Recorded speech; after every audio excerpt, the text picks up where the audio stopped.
Бүгін ұлттық домбыра күні. Дәл осы мереке біздің өңірде де бар сән салтанатымен аталып өтті. Бұл еліміз үшін ерекше мереке, оны тойлау арқылы біз өз болмысымызды нығайтып, халықтың өзіндік санасын оятамыз. Бұл жас ұрпақтың ұлы даланың төл дәстүрін терең ұғынуға септігін тигізері анық. Мереке қарсаңында да бүгін қазағымның қазынасы домбыра атты домбыра пати ұйымдастырылды.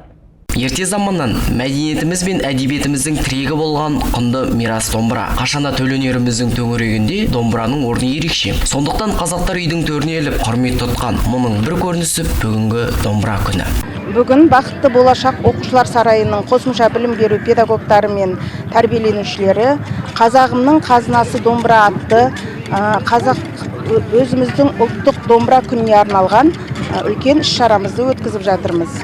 Бұл шараға біздің тәрбиеленушілерімізбен бірге осы оқушылар сарайын бітіріп, қазіргі таңда сол білімдерін ары қарай музыкалық білімдерін жалғастырып жатқан біздің өзіміздің тәрбиеленушілеріміз, түлектеріміз де келіп өнерін көрсетпекші.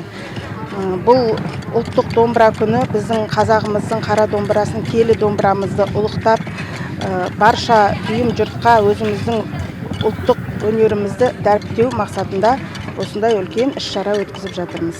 Айта кетейік, мерекелік концертте балбырауын, адай, серпер, ақсақ, киік, қызыл қайын атты қазақтың атақты күйлері орындалды. Шарада 150 өнерпаз, 60-қа жуық домбырашы қатысты. Қазақ емес, нағыз қазақ домбыра дегендей. Мен домбыраға осы 3 жылдай қатыстым. Сондықтан мені осы концертке шақырды, қатысып келдім. Сол үшін мен келіп қатысып кетейін дедім.